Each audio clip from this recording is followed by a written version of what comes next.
मुंबईतील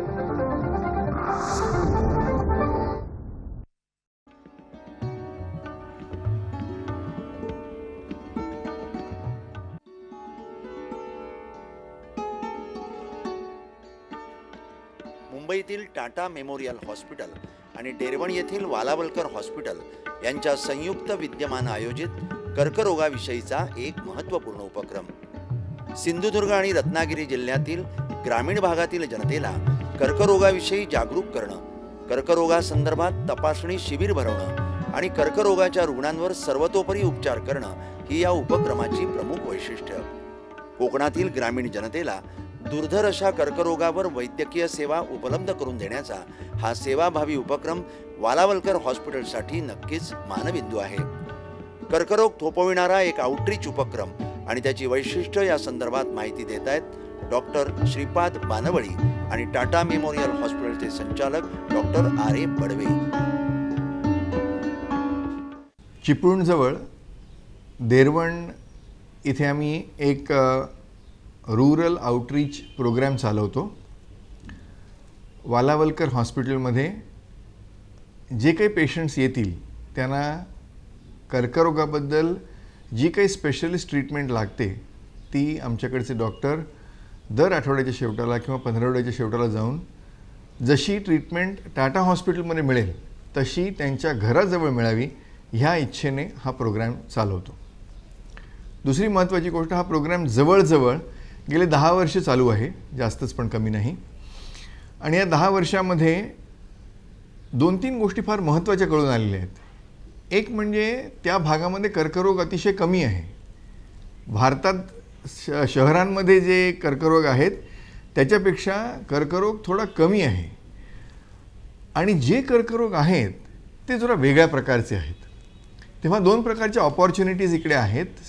अशी संधी आहे आपल्याला एक उपलब्ध झालेली की हे रोग कमी का आहेत, ह्याची काही ठोस कारणं आपल्याला मिळू शकतात का, ह्या दृष्टीने काही उपक्रम हाती घेतलेले आहेत. ह्या उपक्रमामुळे आपल्याला जर असं काही कळलं की आपल्या खेडेगावामध्ये आपण अशा काही गोष्टी करत आहोत की ज्यामुळे कर्करोग आपल्यापासून दूर राहील, तर ते आपल्या शहरात आणता येईल का, हे एक महत्त्वाची गोष्ट. दुसरी महत्त्वाची गोष्ट, तिकडे काही युनिक कर्करोग आहेत जे आपल्या शहरात दिसत नाहीत. तंबाखूमुळे झालेले अन्ननलिकेचा कर्करोग. आता अन्ननलिकेचा कर्करोग जर घ्यायचा झाला तर ह्या रोगाचं निदान त्याच्या फार उशिरा अवस्थेत होतं आणि त्याच्यापासून क्युअर रेट्स अतिशय कमी आहेत.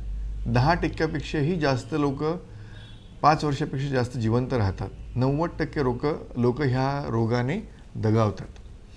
तेव्हा त्याचं जर अर्ली डिटेक्शन करायचं झालं तर अख्ख्या जगामध्ये असा एकही अभ्यासक्रम झालेला नाही की एक बेरियम स्वॉलो ही सिम्पल एक्सरे आहे, त्या सिम्पल एक्सरे करून आपल्याला त्याचं लवकर निदान करता येईल का, आणि ते निदान लवकर झालं तर त्याच्यामुळे लाईव्ज सेव्ह होतील का, आयुष्य आपल्याला आयुष्यमान लोकांचं वाढवता येईल का, हा एक उपक्रम आम्ही हाती घेतलेला आहे. आणि त्यासाठी जवळजवळ 30 ते 40 हजार लोकांमध्ये हे बेरियम स्वॉलो, ओरल एक्झामिनेशन, मानेचा तपास, हे तिन्ही तपास होतील. आणि त्याबरोबरच आणखीन 40,000 लोकांमध्ये त्यांना फक्त नेहमीची ट्रीटमेंट जी असेल ती दिली जाईल. ह्या 10 वर्षामध्ये आपल्याला हे कळून येईल की कर्करोगाचं निदान लवकर होऊन आपण त्याच्यातून रोगमुक्तता जास्तीत जास्त लोकांना देऊन मृत्युमुखी पडणारे लोक आहेत ते कमी करू शकतो का. हे जर सक्सेसफुल झालं तर हेच अशाच प्रकारचे प्रोजेक्ट्स अख्ख्या देशभर करता येतील. किंवा फार ईस्ट, चायना, जपान ह्या देशांमध्ये हे कर्करोग आपल्यापेक्षाही काही प्रमाणात जास्त आहेत, तेव्हा त्यांना हे चांगली अभ्यासक्रम उपयोगी पडतील. म्हणजे फक्त आपल्याच देशातल्या लोकांना नाही तर आपल्या देशातली जी नॉर्थ ईस्टमधली माणसं आहेत त्यांना, या व्यतिरिक्त बाकीच्या देशातल्या लोकांनाही याचा फार मोठा फायदा होणार आहे. 2003 सालापासून टाटा मेमोरियल हॉस्पिटलने हे BKL वालावलकर हॉस्पिटल हे एक आउटरीच, रूरल आउटरीच सेंटर म्हणून घेतलं होतं. आणि त्याप्रमाणे टाटा मेमोरियल हॉस्पिटलचे बरेच डॉक्टर सध्या दर महिन्याला वालावलकर हॉस्पिटलमध्ये जाऊन कॅन्सर पेशंट्सची तपासणी करतात आणि त्यांना ट्रीटमेंट तिकडल्या तिकडे म्हणजे BKL वालावरकर हॉस्पिटलमध्येच दिलं जातं. 2003 सालापासून जवळजवळ 1,500-2,000 गावांमध्ये हे आमचं जे पथक आहे ते गेलं आहे आणि तिकडे कॅन्सरची स्क्रीनिंग म्हणजे बऱ्याच जे लोक तंबाखू वगैरे खातात त्यांची तोंडं वगैरे तपासली जातात आणि 3 कॅन्सर आहेत, जे तोंडाचा कॅन्सर आहे, स्तनाचा कॅन्सर आहे आणि गर्भाशयाच्या पिशवीचा कॅन्सर आहे. अशा 3 तऱ्हेच्या कॅन्सरची आम्ही स्क्रीनिंग करतो. म्हणजे लोकांमध्ये कॅन्सर आहे की नाही ते तपासलं जातं आणि जर वाटलं की त्यांना कॅन्सर असू शकतो तर त्या पेशंटना वालावरकर हॉस्पिटलमध्ये जाऊन पुढची तपासणी केली जाते आणि जर तो कॅन्सर निघाला तर त्या कॅन्सरची पूर्ण फुकट आपण तिकडे ट्रीटमेंट देतो. तर अशा जवळजवळ 1,500-2,000 पेशंट्सची आपण गेल्या 4-5 वर्षात तपासणी केली होती ज्यांना कॅन्सर असण्याची शक्यता होती आणि त्याच्यातले साधारणपणे 1,200 पेशंटना कॅन्सर आढळला आणि या सगळ्या पेशंटची वालावरकर हॉस्पिटलमध्येच पूर्ण फुकट ट्रीटमेंट झाली.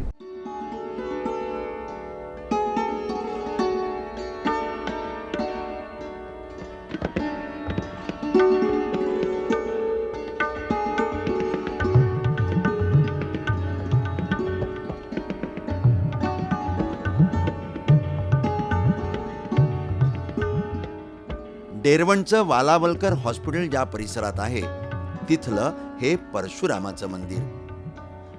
कोकण भूमीची निर्मिती परशुरामानं केली असं सांगितलं जातं. हे खरं तर स्वयंभू स्थान आहे. महेंद्र पर्वतावरील या मंदिर क्षेत्री श्री परशुरामानं तपश्चर्या केली होती.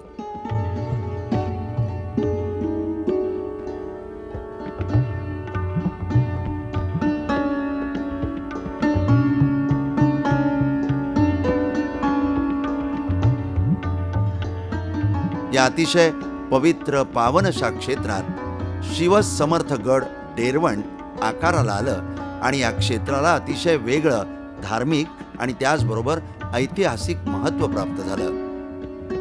श्री छत्रपती शिवरायांचा जीवनपट उलगडून सांगणारी इथली कलात्मकता रसिकांना या क्षेत्री अक्षरशः खेचून आणते. अशा या डेरवण क्षेत्री एका हॉस्पिटलची निर्मिती व्हावी आणि त्यातही कॅन्सर सारख्या रोगावर इलाज करण्याची सर्वोत्तम सुविधा उपलब्ध व्हावी आणि त्यात सुद्धा टाटा मेमोरियल हॉस्पिटलचं संपूर्ण सहकार्य या उपक्रमाला मिळावं, हे सारं एकाच वेळी जुळून येणं हे कोकणवासियांचं भाग्य. अतिशय दूर दूरवरून येणारे रुग्ण आणि आपल्या रोगावर इलाज करून घेऊन जातात आणि इथल्या सर्व अत्याधुनिक सोयींमुळे एकाच छत्राखाली इलाज मिळाल्यामुळं बरे होऊन समाधान पावतात, हे नक्कीच उल्लेखनीय आहे.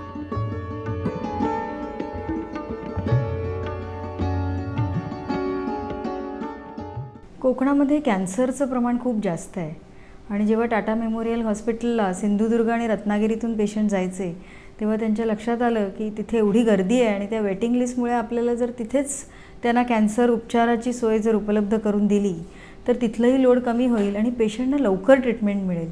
ह्या उद्देशाने असं एखादं हॉस्पिटल ह्या जिल्ह्यात आहे का असं टाटा मेमोरियल हॉस्पिटल शोधात होतं आणि फॉर्च्युनेटली वालावलकर हॉस्पिटलला त्यांच्या प्रिव्हेंटिव्ह ऑन्कॉलॉजिस्टमधले जे डॉक्टर शास्त्री आहेत त्यांनी व्हिजिट दिली आणि ह्या हॉस्पिटलमधलं जे ओव्हरऑल इन्फ्रास्ट्रक्चर आहे ते बघितल्यानंतर त्यांना असं वाटलं की कॅन्सरच्या रुग्णांसाठी सुटेबल अशी अत्यावश्यक सगळी मशिनरी ही ह्या हॉस्पिटलमध्ये आहे आणि त्यामुळे ह्या कॅन्सर रुग्णांना आपण दारातच त्यांच्या उपचार देऊ शकतो ह्याची त्यांना खात्री झाली आणि म्हणून 2003 साली टाटा मेमोरियल सेंटरतर्फे वालावलकर रुग्णालयात Tata memorial rural outreach programme हा सुरू झाला. आता ह्याला आउटरीच असं का म्हटलं जातं तर याचा अर्थ असा आहे की हे रुग्ण आपोआप आपल्याकडे येणार नाही आहेत. कॅन्सर हा असा आजार आहे की एकदा त्याचं निदान झालं आणि तो जर खूप पुढच्या स्टेजला गेला असेल तर त्याला उपचार नाहीत आणि पेशंट बरा होऊ शकत नाही. त्याच्यामुळे जर तो पूर्वलक्षणं असतानाच जर आपण त्याचं निदान केलं आणि त्याला वेळेत रुग्णालयात आणलं आणि वेळेत उपचार केले तर तो पूर्णपणे बरा होतो. आणि ह्यासाठी मग टाटा मेमोरियल रुग्णालयातर्फे वालावलकर रुग्णालयाने एक टीम तयार केली ज्यामध्ये जवळजवळ 90 स्टाफ अपॉइंटेड आहेत, ज्याच्यामध्ये medical social workers, female medical doctors आहेत, नर्सेस आहेत, आया आहेत, सोशल वर्कर्स आहेत. ही सगळी टीम गावागावात नेण्याचं ठरलं आणि त्या प्रत्येक गावामध्ये सर्व्हे केला गेला, ज्यामध्ये टोटल घरं किती आहेत, त्या घरांमध्ये राहणारी माणसं किती आहेत, त्या माणसांमध्ये 35 ते 65 वयोगटातली लोकं किती आहेत, त्यामध्ये गुटखा, तंबाखू किंवा इतर व्यसनं असलेली किंवा दारू पिणारी माणसं किती आहेत, ह्याचा आधी सर्व्हे घेतला गेला.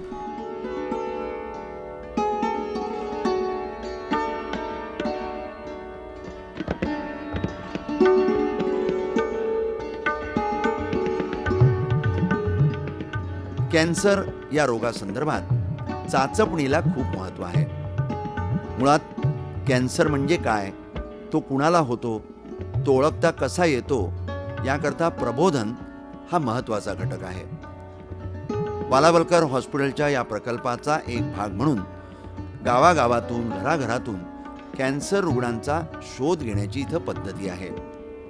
प्रत्येकाच्या घरी जाऊन प्रत्येकाची आरोग्यविषयक माहिती घेऊन त्या आधारे कॅन्सर विषयक निकष निश्चित केले जातात आणि कॅन्सरग्रस्त रुग्ण उपचारासाठी वालावलकर हॉस्पिटलकडे धाडला जातो.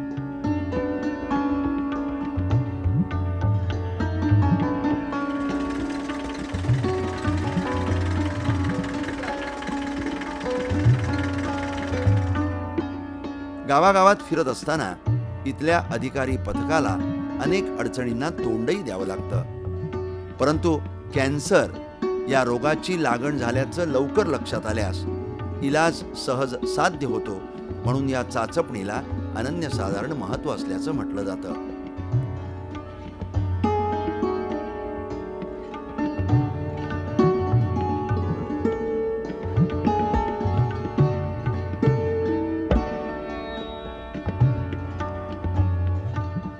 कॅन्सर विषयक जनजागृती निर्माण करण्यासाठी ही चाचपणी प्रक्रिया अतिशय उपयुक्त ठरते.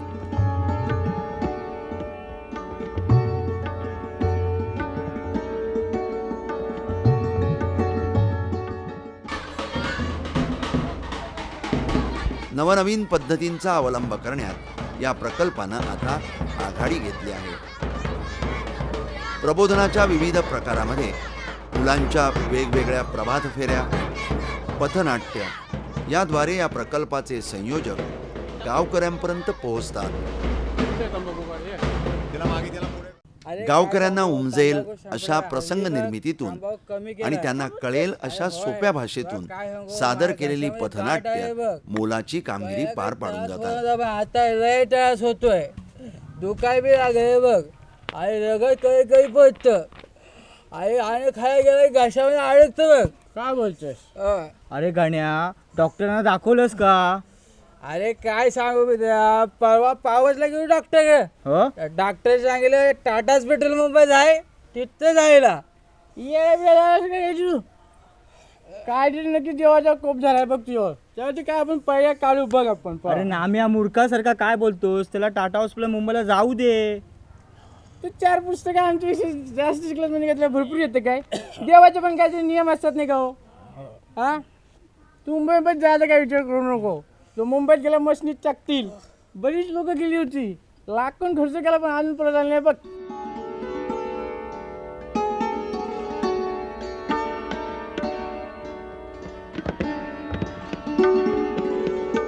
आदर्श कॅन्सर प्रतिबंध कार्यक्रमात प्रबोधन खूप महत्त्वाचं. परिपत्रकं, स्लाइड शो आणि प्रत्यक्ष गावकऱ्यांबरोबरचा सुसंवाद याद्वारे इथल्या लोकांना तंबाखू, मद्यपान यासारख्या कॅन्सरला पोषक अशा सवयींपासून दूर ठेवणं आता बऱ्यापैकी शक्य झालं आहे.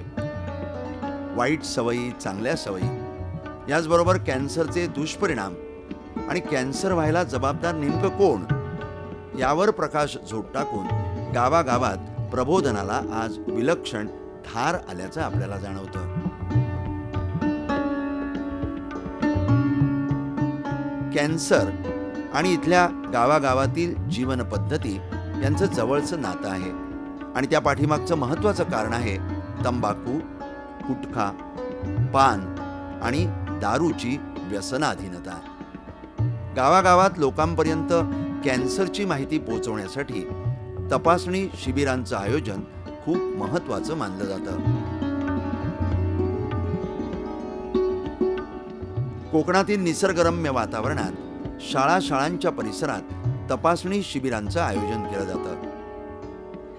प्रबोधनपर कार्यक्रमांच्या आयोजनामुळं मोठ्या संख्येनं इथं गावकरी येतात. शारीरिक तपासण्यांमध्ये ब्लड प्रेशर, रक्त तपासणी, तोंड घसा यांची तपासणी या सर्वांचा समावेश आहे.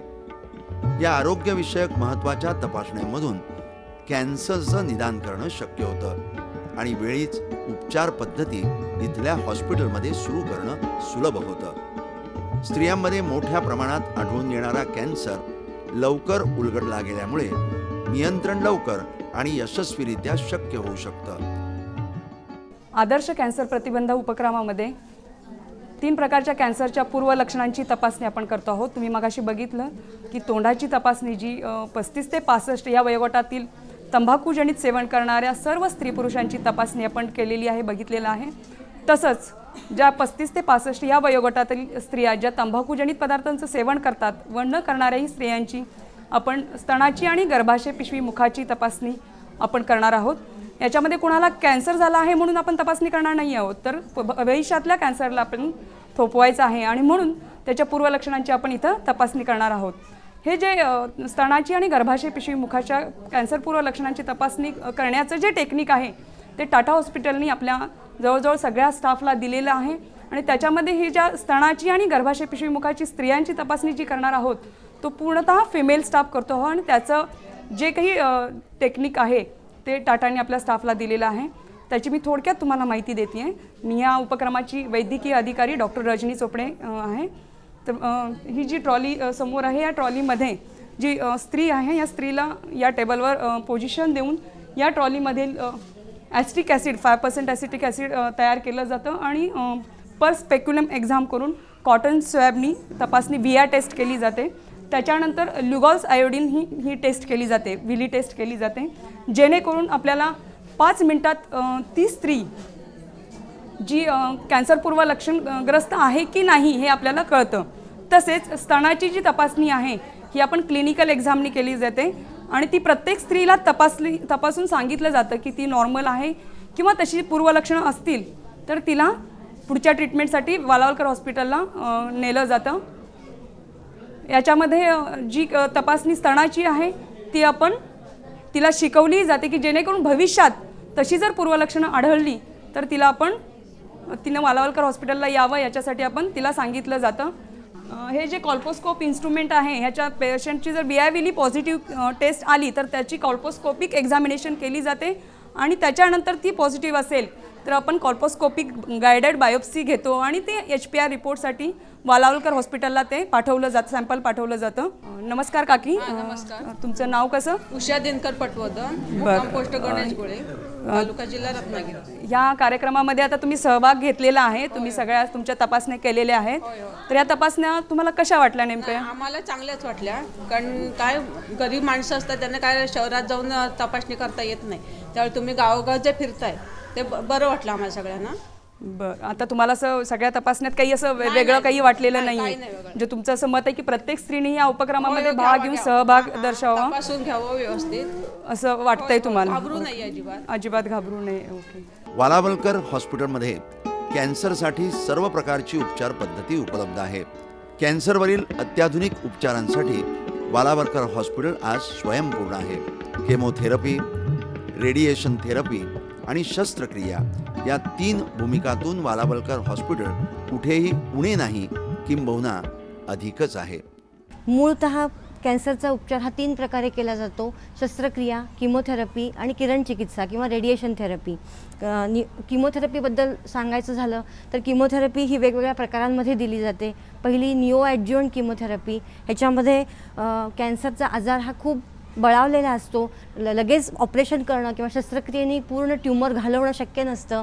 अशा वेळेस ही किमोथेरपी देऊन ट्यूमर साईज कमी केला जातो आणि मग ऑपरेशन केलं जातं. ह्याला निओ ॲड्ज्युवंट किमो म्हणतात.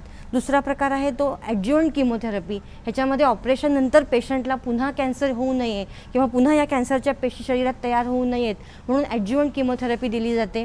हा दुसरा प्रकार शस्त्रक्रिया केल्यानंतरचा प्रकार आहे, त्याला ॲड्ज्युवंट किमोथेरपी म्हणतात. तिसरा प्रकार आहे तो पॅलिएटिव्ह किमोथेरपी. ह्याच्यामध्ये ॲडव्हान्स स्टेटमध्ये पेशंट येतो आणि त्यामुळे सर्जरी करणं शक्य नसतं. त्यावेळेस फक्त किमोथेरपीनी सिम्पटम्स किंवा लक्षणं कंट्रोलमध्ये ठेवणं हा एकच आपल्याकडे भाग आपल्या हातामध्ये शिल्लक असतो. अशा वेळेस फक्त लक्षणांना कमी करून तात्पुरता पेशंटला आराम देणं आणि उरलेलं आयुष्य त्याला जसं समाधानामध्ये घालवता येईल हे पाहणं हा ह्याचा मूळ उद्देश असतो. ह्याला पॅलिएटिव्ह किमोथेरपी म्हणतात.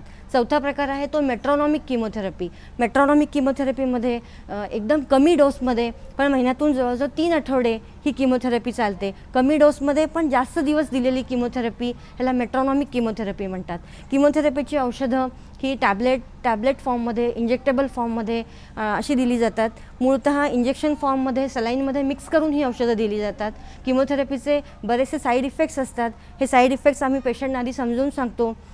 ह्याच्यामुळे काय पेशंटला फायदा होणार आहे, त्याच्यामध्ये काय साईड इफेक्ट्स आहेत, त्यामुळे काय नुकसान होणार आहे. उदाहरणार्थ पेशंटला मळमळणं, उलट्या होणं, जेवण न जाणं, नंतर केस जाणं, ही सर्व लक्षणं किमोथेरपीच्या इंजेक्शननंतर निर्माण होतील ह्याची पेशंटला आम्ही आधीच जाणीव करून देतो आणि मग किमोथेरपीची ट्रीटमेंट चालू केली जाते.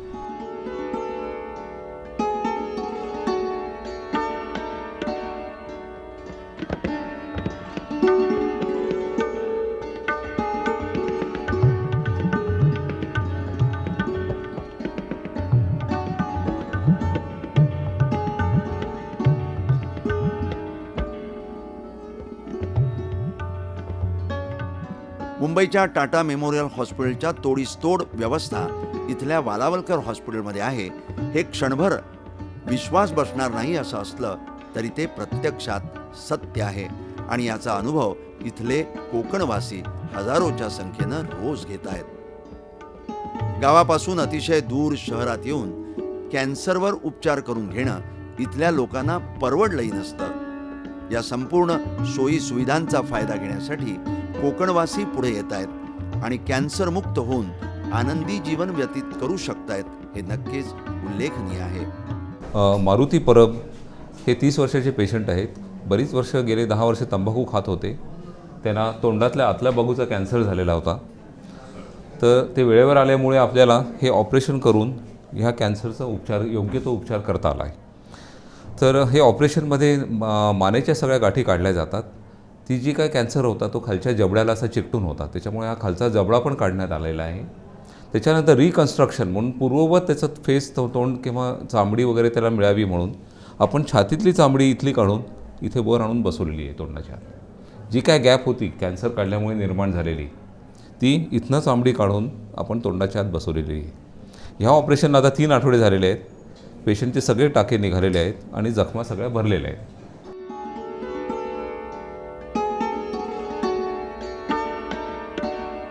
इथला हा फाभाथॉन रेडिएशन थेरपी विभाग. टेलेथेरपी मशीनद्वारे ही उपचार पद्धती राबवली जाते.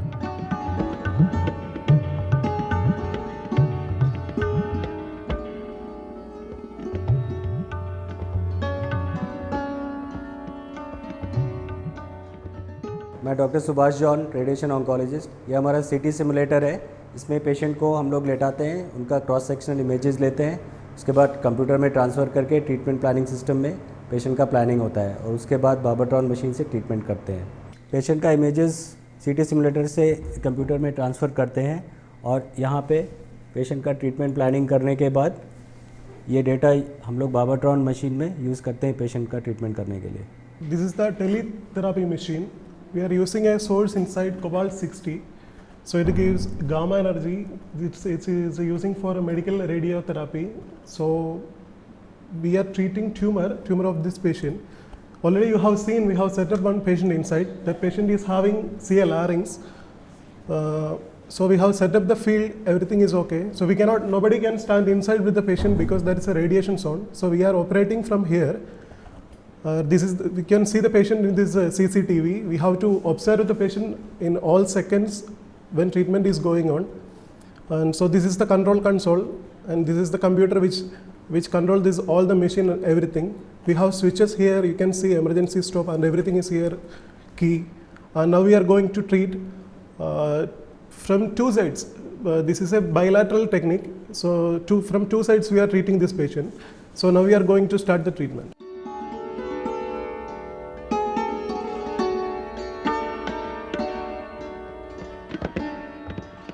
इथं या रुग्णाच्या ट्यूमरवर ही उपचार पद्धती सध्या सुरू आहे. CCTVद्वारा रुग्णावरील उपचार मॉनिटर केले जातात. अतिशय अत्याधुनिक अशी ही पद्धती कॅन्सर रुग्णांसाठी खरोखरी वरदान आहे. गेल्याच वर्षी ह्या कॅन्सर प्रोजेक्टची प्रगती बघून जगात कुठेही झाला नसेल असा पहिला अन्ननलिकेच्या कॅन्सरचा प्रोग्रॅम आपण वालावलकर रुग्णालयातर्फे आणि टाटा हॉस्पिटलच्या मदतीने परत रत्नागिरी जिल्ह्यात सुरू केला आहे, ज्यामध्ये 35 ते 65 वयोगटातल्या स्त्री आणि पुरुषांना अन्ननलिकेचा कॅन्सर आहे की नाही हे पाहण्यासाठी प्रत्येक रत्नागिरी जिल्ह्यातल्या गावात एक डिजिटल व्हॅन जाणार आहे, ज्या व्हॅनमध्ये डिजिटल एक्सरे मशीन आहे, ज्यामध्ये बेरियम स्वॅलो म्हणजे एक औषध प्यायला देऊन अन्ननलिकेचा आपण एक्सरे काढणार आहोत. आणि जर त्याच्यात कॅन्सर सदृश पूर्वलक्षणं दिसली तर त्या सर्व रुग्णांना आपण रुग्णालयात आणणार आहोत. त्यामध्ये त्यांच्या अन्ननलिकेची दुर्बिणीद्वारे तपासणी करून जर तिथे कॅन्सरची गाठ दिसली तर त्याची बायोप्सी घेणार आहोत. ती बायोप्सी तो रिपोर्ट पॉझिटिव्ह आला तर त्या रुग्णांना हॉस्पिटलला आणून त्यांची मोफत सर्जरी, किमोथेरपी आणि रेडिओथेरपी हे जे काय उपचार लागणार आहेत ते ह्या कार्यक्रमाअंतर्गत ह्या लोकांपर्यंत पोचवण्याचा जास्तीत जास्त प्रयत्न करणार आहोत. ह्या कार्यक्रमाची सुरुवात गेल्या महिन्यापासून सुरू झाली आहे आणि आजपर्यंत जवळजवळ 7 ते 8 रुग्णांना अन्ननलिकेचा कॅन्सर आढळलेला आहे आणि त्यांची ऑपरेशन्स ही अतिशय सक्सेसफुलरित्या झालेली आहेत ह्या इतक्या छोट्याशा खेडेगावात. कारण कॅन्सर इसोफेगस हे ऑपरेशन अत्यंत क्लिष्ट आणि कठीण असतं आणि तरीसुद्धा अशा प्रकारची ऑपरेशन डेरवणसारख्या खेडेगावात होणं त्यांच्या दारात ही गोष्ट खूप विशेष आहे. मोबाईल व्हॅनमध्ये जे आपण स्क्रीन करतो, पेशंट बेरियम सॉल्व करतो, ते संपूर्ण फिल्म्स तिथला संपूर्ण डेटा कलेक्ट करून आपण इकडे आणतो आणि इकडून डेटा सर्व्हरवरून तो टाटा हॉस्पिटलला जातो. टाटा हॉस्पिटलमध्ये त्या सर्व फिल्म्स एक्झामिन होतात आणि त्याच्यामध्ये नॉर्मल एबनॉर्मल ठरवले जातात आणि एबनॉर्मल आणि नॉर्मल जे रिपोर्ट्स असतात ते इकडे रिपोर्ट परत पाठवले जातात आणि इथे रिपोर्ट्स परत त्या पेशंटपर्यंत पोहोचवले जातात. हा बेरियम स्वॅलो केल्यानंतर त्याची जी इमेजेस आहेत ती इमेजेस आपल्याला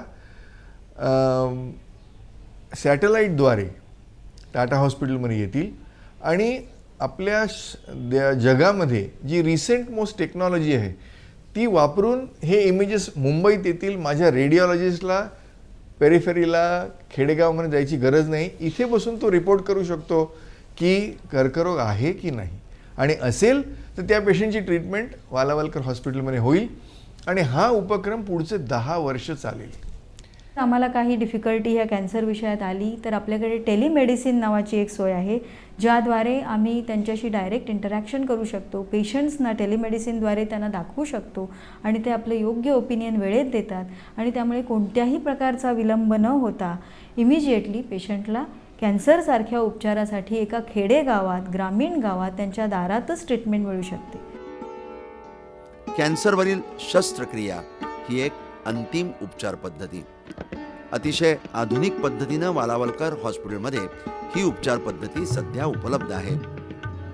कॅन्सरमधून शस्त्रक्रियेमुळे मुक्तता आणि जणू पुनर्जीवनाचा आनंद इथल्या रुग्णांच्या चेहऱ्यावर आपल्याला पाहायला मिळतो. मावशी, तुमचं नाव काय? वासंती यशवंत पांचाळ. तुम्हाला कसली सवय होती? पान सुपारची होती सवय आणि आणखी मशिरेलाची. नंतर तुम्हाला काय त्रास होऊ लागला? ते ताण नळिके त्रास व्हायला, अजिबात पाणी पण जात नव्हता. पाणी चहा अजिबात जात नव्हतं, म्हणजे मे महिन्यापासून अजिबात जात नव्हतं. आम्ही कॅम्पला गेलेले. कॅम्पला गेले तर मॅडमने सांगितलं नाही तुम्ही डेरवणला जावा. माझ्या मुलग्याने घेऊन आला डेरवणला. त्याने तपासणी केली तर आता तपासणी केली मला आता मी जेवायला लागले. काय औषधं काय केली? औषधा इथे औषधा गोळ्या औषधा दिली. ऑपरेशन काय केलं? ऑपरेशन केलं? लाईट दिला. फक्त लाईट दिली? लाईट दिला. आता कसं वाटतं तुम्हाला? आता बरं वाटलं. जेवता तुम्ही? हां जेवते. पहिल्यापेक्षा बरं वाटतं? आता पहिल्यापेक्षा आता ती बरं. सवय सोडली का? हां सोडले. माझं गाव कलंबीस, तालुका सावंतवाडी, जिल्हा सिंधुदुर्ग. आमच्या गावात वालावलकर टाटा मेमोरियल सेंटरचा कॅम्प लागलेला. तिथं आम्ही गेलो तेव्हा समजलं आईला की कॅन्सर आहे. त्याच्यानंतर त्यांच्याच गाडीनं आम्ही चिपळूणला डेरवणला आलो. तिथं तिच्यावर लाईट वगैरे दिली आणि थोडाफार फरक पडला. ह्या माझ्या सासूबाई सौ सुगंधा विष्णू रेडेकर. का 4 महिन्यापूर्वी आमच्या गावात कॅम्प झाला, म्हणजे सर्वे झालेला आहे वालावकर रुग्णालयाचा. त्यांच्यात सर्वेतर्फे आमच्या फॅमिलीच्या मेंबरमधून ह्या आईंचा आमचा फॉर्म भरला गेला. त्यानंतर त्यांना इकडे 1 महिन्यापूर्वी कॅम्प झालेले असताना त्यांना बोलवलं तपासणीसाठी. तपासणी झाल्यानंतर त्यांचा तो गालाचा तुकडा काढून घेतला. त्यांच्या गालाला गाठ आहे असं समजल्यानंतर ते पुण्याला चेकिंगसाठी दिलं. त्यानंतर समजलं की यांना कॅन्सर झालेला आहे. आत्ता ह्या रुग्णालयात वालावकर रुग्णालयात त्यांचं ऑपरेशन झालेलं आहे. आता त्या बऱ्या आहेत. माझं नाव काशीराम तुकाराम कदम, जिल्हा रत्नागिरी, तालुका चिपळूण. माझ्या घरी सर्वांना आले होते. माझी तब्येत बरोबर नाही, ते मी फॉर्म लिहून दिला होता. मग हॉस्पिटलला पाठवली. 15 दिवस झाले मला. आता तब्येत साधारण बरी आहे. आपल्याला एक कळकळीची विनंती आहे की हा जो उपक्रम आम्ही हाती घेतला आहे त्याला जितकं डॉक्टर्स स्वतःचा वेळ, स्वतःची जी आत्मीयता आहे ती आणि आपल्या स्वतःचा जी प्रॅक्टिस, ही सगळी नॉलेज ते सगळं पणाला लावून आपल्यासाठी येणार आहेत. तेव्हा त्याच्यामध्ये जितक्या जास्त प्रमाणात भाग घेता येईल तितक्या प्रमाणात भाग घ्या. आपल्याच फायद्यासाठी नाही तर अख्ख्या देशाच्या फायद्यासाठी, आणि आपलाच देश नाही तर बाकीच्या देशांच्या फायद्यासाठी ही गोष्ट जरूर करा.